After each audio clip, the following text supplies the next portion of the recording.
Ananda, when the good person who is cultivating samadhi has put an end to the thinking skandha, he is ordinarily free of dreaming and idle thinking, so he stays the same whether in wakefulness or in sleep.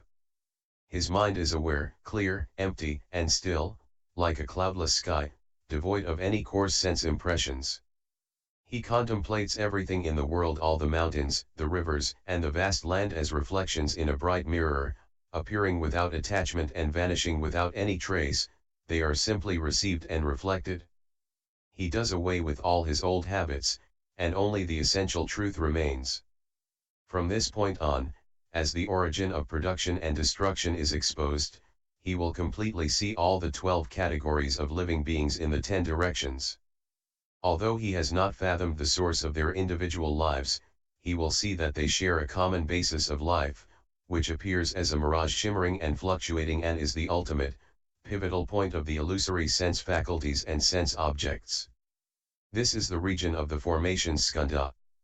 Once the basic nature of this shimmering fluctuation returns to its original clarity, his habits will cease, like waves subsiding to become clear, calm water.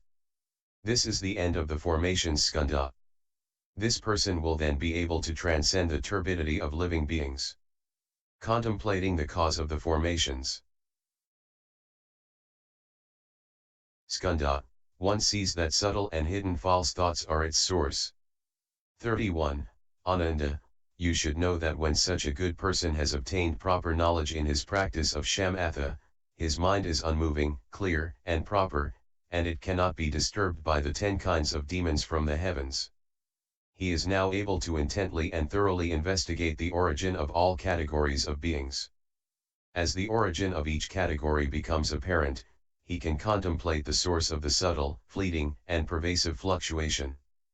But if he begins to speculate on that pervasive source, he could fall into error with 2 theories postulating the absence of cause. First, perhaps this person sees no cause for the origin of life. Why? Since he has completely destroyed the mechanism of production, he can, by means of the 800 merits of the eye organ, see all living beings in the swirling flow of karma during 80,000 eons, dying in one place and being reborn in another as they undergo transmigration. But he cannot see beyond 80,000 eons. Therefore, he concludes that for the last 80,000 eons living beings in the 10 directions of this and other worlds have come into being without any cause. Because of this speculation, he will lose proper and pervasive knowledge, fall into externalism, and become confused about the Bodhi nature. Second, perhaps this person sees no cause for the end of life. And why? Since he perceives the origin of life, he believes that people are always born as people and birds are always born as birds, that crows have always been black and swans have always been white, that humans and gods have always stood upright and animals have always walked on 4 legs, that whiteness does not come from being washed and blackness does not come from being dyed, and that there have never been nor will there be any changes for 80,000 eons. He says, as I now examine to the end of this life, I find the same holds true. In fact, I have never seen Bodhi, so how can there be such a thing as the attainment of Bodhi? You should now realize that there is no cause for the existence of any phenomena. Because of this speculation, he will lose proper and pervasive knowledge, fall into externalism, and become confused about the Bodhi nature. This is the first externalist teaching, in which one postulates the absence of cause. 32. Ananda, in his practice of samadhi, such a good person's mind is unmoving, clear, and proper and can no longer be disturbed by demons. He can thoroughly investigate the origin of all categories of beings and contemplate the source of the subtle, fleeting, and constant fluctuation. But if he begins to speculate on its pervasive constancy, he could fall into error with 4 theories of pervasive permanence. First, as this person thoroughly investigates the mind and its states, he may conclude that both are causeless. Through his cultivation, he knows that in 20,000 eons, as living beings in the 10 directions undergo endless rounds of production and destruction, they are never annihilated. Therefore, he speculates that the mind and its states are permanent. Second, As this person thoroughly investigates the source of the four elements, he may conclude that they are permanent in nature. Through his cultivation, he knows that in 40,000 eons, as living beings in the 10 directions undergo production and destruction, their substances exist permanently and are never annihilated. Therefore, he speculates that this situation is permanent. Third, as this person thoroughly investigates the sixth sense faculty, the manas, and the consciousness that grasps and receives, he concludes that the origin of mind, intellect, and consciousness is permanent. Through his cultivation, he knows that in 80,000 eons, as all living beings in the 10 directions revolve in transmigration, this origin is never destroyed and exists permanently. Investigating this undestroyed origin, he speculates that it is permanent. Fourth, since this person has ended the source of thoughts, there is no more reason for them to arise. In the state of flowing, halting, and turning, the thinking mind which was the cause of production and destruction has now ceased forever, and so he naturally thinks that this is a state of non-production and non-destruction. As a result of such reasoning, he speculates that this state is permanent. Because of these speculations of permanence, he will lose proper and pervasive knowledge, fall into externalism, and become confused about the Bodhi nature. This is the second externalist teaching, in which one postulates the pervasiveness of permanence. 33. Further, in his practice of samadhi, such a good person's mind is firm, unmoving, and proper and can no longer be disturbed by demons. He can thoroughly investigate the origin of all categories of beings and contemplate the source of the subtle, fleeting, and constant fluctuation. But if he begins to speculate about self and others, he could fall into error with theories of partial impermanence and partial permanence based on four distorted views. First, as this person contemplates the wonderfully bright mind pervading the 10 directions, he concludes that this state of profound stillness is the ultimate spiritual self. Then he speculates, my spiritual self, who is settled, bright, and unmoving, pervades the 10 directions. All living beings are within my mind, and there they are born and die by themselves. Therefore, my mind is permanent, while those who undergo birth and death there are truly impermanent. Second, instead of contemplating his own mind, this person contemplates in the 10 directions worlds as many as the Ganges sands. He regards as ultimately impermanent those worlds that are in eons of decay, and as ultimately permanent those that are not in eons of decay. Third, this person closely examines his own mind and finds it to be subtle and mysterious, like fine motes of dust swirling in the 10 directions, unchanging in nature. And yet it can cause his body to be produced and then to be destroyed. He regards that indestructible nature as his permanent intrinsic nature, and that which undergoes birth and death and flows forth from him as impermanent. Fourth, knowing that the skandha of thinking has ended and seeing the flowing of the skandha of formations, this person speculates that the continuous flow of the skandha of formations is permanent, and that the skandhas of form, feeling, and thinking which have already ended are impermanent. Because of these speculations of impermanence and permanence, he will fall into externalism and become confused about the Bodhi nature. This is the third externalist teaching, in which one postulates partial permanence. 34. Further, in his practice of samadhi, such a good person's mind is firm, unmoving, and proper and can no longer be disturbed by demons.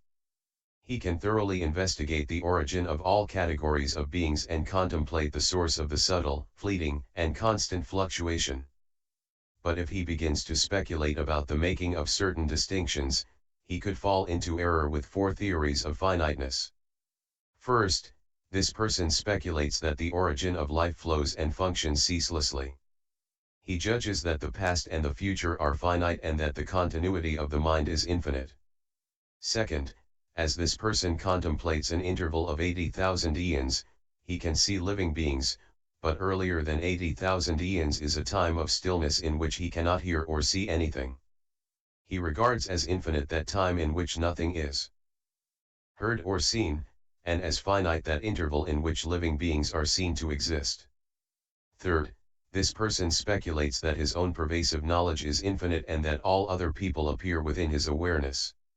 And yet, since he himself has never perceived the nature of their awareness, he says they have not obtained an infinite mind, but have only a finite one. Fourth, this person thoroughly investigates the formation skandha to the point that it becomes empty. Based on what he sees, in his mind he speculates that each and every living being, in its given body, is half living and half dead. From this he concludes that everything in the world is half finite and half infinite. Because of these speculations about the finite and the infinite, he will fall into externalism and become confused about the Bodhi nature. This is the fourth externalist teaching, in which one postulates finiteness. 35. Further, in his practice of samadhi, such a good person's mind is firm, unmoving, and proper and can no longer be disturbed by demons. He can thoroughly investigate the origin of all categories of beings and contemplate the source of the subtle, fleeting, and constant fluctuation. But if he begins to speculate on what he knows and sees, he could fall into error with four distorted, false theories, which are total speculation based on the sophistry of immortality. First, this person contemplates the source of transformations. Seeing the movement and flow, he says there is change. Seeing the continuity, he says there is constancy. Where he can perceive something, he says there is production. Where he cannot perceive anything, he says there is destruction. He says that the unbroken continuity of causes is increasing and that the pauses within the continuity are decreasing. He says that the arising of all things is existence and that the perishing of all things is non-existence. The light of reason shows that his application of mind has led to inconsistent views. If someone comes to seek the Dharma, asking about its meaning, he replies, I am both alive and dead, both existent and non-existent, both increasing and decreasing. He always speaks in a confusing way, causing that person to forget what he was going to say. Second, this person attentively contemplates his mind and finds that everything is non-existent. He has a realization based on non-existence. When anyone comes to ask him questions, he replies with only one word. He only says no. Aside from saying no, he does not speak. Third, this person attentively contemplates his mind and finds that everything is existent. He has a realization based on existence. When anyone comes to ask him questions, he replies with only one word. He only says yes. Aside from saying yes, he does not speak. Fourth, this person perceives both existence and non-existence. Experiencing this branching, his mind becomes confused. When anyone comes to ask questions, he tells them, existence is also non-existence. But within non-existence there is no existence. It is all sophistry and does not stand up under scrutiny. Because of these speculations, which are empty sophistries, he will fall into externalism and become confused about the Bodhi nature. This is the fifth externalist teaching, in which one postulates four distorted, false theories that are total speculation based on the sophistry of immortality. 36. Further, in his practice of samadhi, the good person's mind is firm, unmoving, and proper and can no longer be disturbed by demons. He can thoroughly investigate the origin of all categories of beings and contemplate the source of the subtle, fleeting, and constant fluctuation. But if he begins to speculate on the endless flow, he could fall into error with the confused idea that forms exist after death.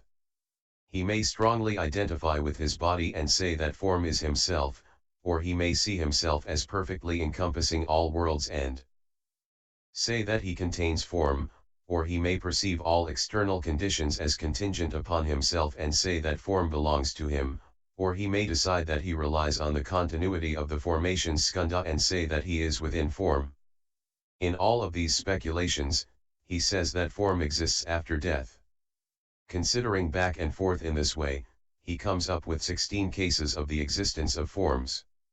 Then he may speculate that afflictions are always afflictions, and Bodhi is always Bodhi, and the two exist side by side without contradicting each other. Because of these speculations about what exists after death, he will fall into externalism and become confused about the Bodhi nature.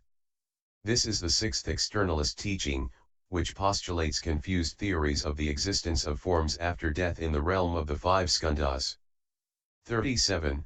Further, in his practice of samadhi, such a good person's mind is firm, unmoving, and proper, and can no longer be disturbed by demons.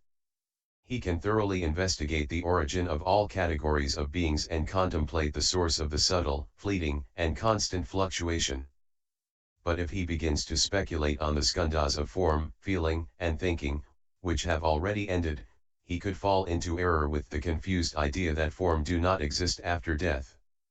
Seeing that his form is gone, his physical shape seems to lack a cause. As he contemplates the absence of thought, there is nothing to which his mind can become attached. Knowing that his feelings are gone, he has no further involvements. Those skandhas have vanished. Although there is still some coming into being, there is no feeling or thought, and he concludes that he is like grass or wood. Since those qualities do not exist at present, how can there be any existence of forms after death? Because of his examinations and comparisons, he decides that after death there is no existence. Expanding the idea, he comes up with 8 cases of the non-existence of forms. From that, he may speculate that nirvana and cause and effect are all empty, that they are mere names, which ultimately do not exist. Because of those speculations that forms does not exist after death, he will fall into externalism and become confused about the Bodhi nature. This is the seventh externalist teaching, which postulates confused theories of the non-existence of forms after death in the realm of the five skandhas. 38. Further, in his practice of samadhi, the good person's mind is firm, unmoving, and proper and can no longer be disturbed by demons. He can thoroughly investigate the origin of all categories of beings and contemplate the source of the subtle, fleeting, and constant fluctuation. In this state where the skandha of formations remains, but the skandhas of feeling and thinking are gone, if he begins to speculate that there is both existence and non-existence, thus contradicting himself, he could fall into error with confused theories that deny both existence and non-existence after death. Regarding form, feeling, and thinking, he sees that existence is not really existence. Within the flow of the formations skandha, he sees that non-existence is not really non-existence. Considering back and forth in this way, he thoroughly investigates the realms of these skandhas and derives an eightfold negation of form. No matter which skandha is mentioned, he says that after death, it neither exists nor does not exist.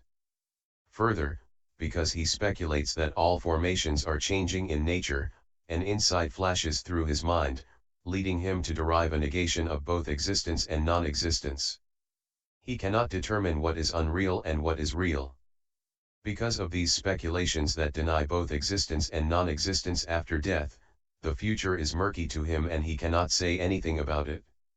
Therefore, he will fall into externalism and become confused about the Bodhi nature. This is the eighth externalist teaching, which postulates confused theories that deny both existence and non-existence after death in the realm of the five skandhas. 39. Further, in his practice of samadhi, the good person's mind is firm, unmoving, and proper and can no longer be disturbed by demons. He can thoroughly investigate the origin of all categories of beings and contemplate the source of the subtle, fleeting, and constant fluctuation.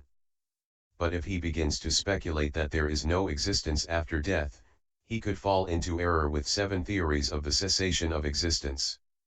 He may speculate that the body will cease to exist, or that when desire has ended, there is cessation of existence, or that after suffering has ended, there is cessation of existence, or that when bliss reaches an ultimate point, there is cessation of existence, or that when renunciation reaches an ultimate point, there is cessation of existence.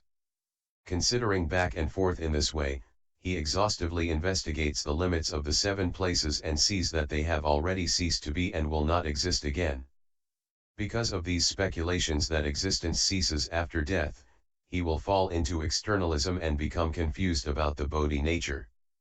This is the ninth externalist teaching, which postulates confused theories of the cessation of existence after death in the realm of the five skandhas. 40. Further, in his practice of samadhi, the good person's mind is firm, unmoving, and proper and can no longer be disturbed by demons. He can thoroughly investigate the origin of all categories of beings and contemplate the source of the subtle, fleeting, and constant fluctuation. But if he begins to speculate on existence after death, he could fall into error with five theories of nirvana.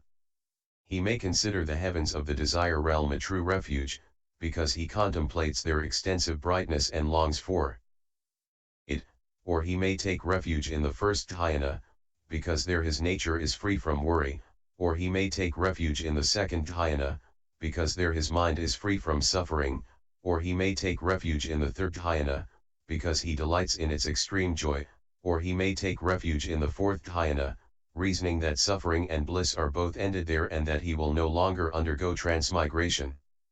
These heavens are subject to outflows, but in his confusion he thinks that they are unconditioned, and he takes these five states of tranquility to be refuges of supreme purity. Considering back and forth in this way, he decides that these five states are ultimate. Because of these speculations about five kinds of immediate nirvana, he will fall into externalism and become confused about the Bodhi nature. This is the 10th externalist teaching, which postulates confused theories of five kinds of immediate nirvana in the realm of the five skandhas.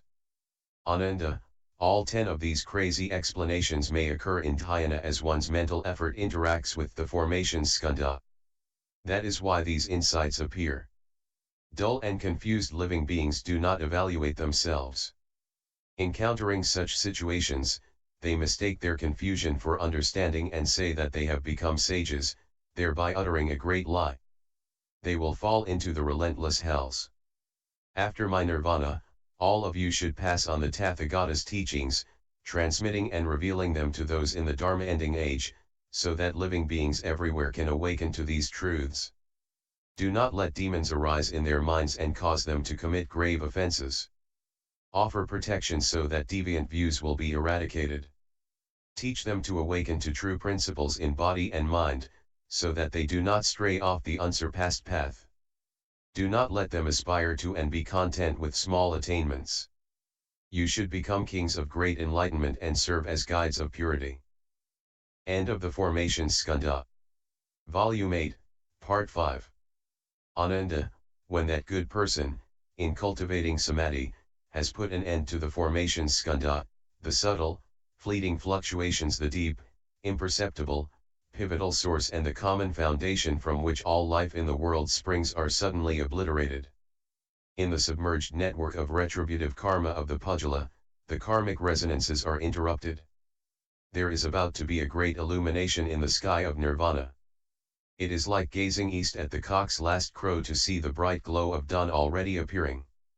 The 6 sense faculties are empty and still, there is no further racing about. Inside and outside there is a profound brightness. He enters without entering. Fathoming the original life source of the 12 categories of beings throughout the 10 directions, he can contemplate that source without being drawn into any of the categories. He has already become identical with the realms of the 10 directions. The bright glow does not fade, and what was obscure and hidden is revealed. This is the region of the consciousness skandha. If he has already become identical with the beckoning masses, he may obliterate the individuality of the 6 gates and succeed in uniting and opening them.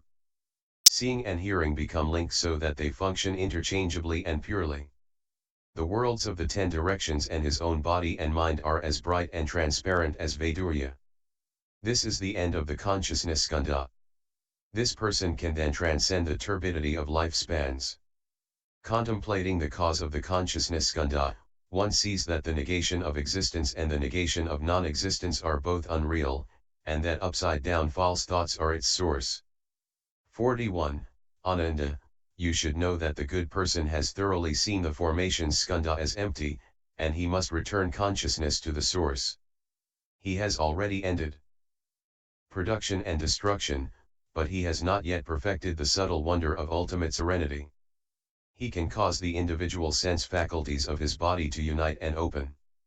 He also has a pervasive awareness of all the categories of beings in the 10 directions. Since his awareness is pervasive, he can enter the perfect source. But if he regards what he is returning to as the cause of true permanence and interprets this as a supreme state, he will fall into the error of holding to that cause. Kapila the Sankhyan, with his theory of returning to the truth of the unmanifest, will become his companion. Confused about the Bodhi of the Buddhas, he will lose his knowledge and understanding. This is the first state, in which he creates a place to which to return, based on the idea that there is something to attain. He strays far from perfect penetration and turns his back on the city of Nirvana, thus sowing the seeds of externalism. 42. Further, Ananda, the good person has thoroughly seen the formation skandha as empty. He has already ended production and destruction, but he has not yet perfected the subtle wonder of ultimate serenity. He may regard that to which he is returning as his own body and see all living beings in the 12 categories throughout space as flowing forth from his body. If he interprets this as a supreme state, he will fall into the error of maintaining that he has an ability, which he does not really have. Maheshvara, who manifests his boundless body, will become his companion. Confused about the Bodhi of the Buddhas, he will lose his knowledge and understanding. This is the second state, in which he creates a specific ability based on the idea that he has such an ability. He strays far from perfect penetration and turns his back on the city of Nirvana, thus sowing the seeds for being born in the heaven of great pride where the self is considered all-pervading and perfect.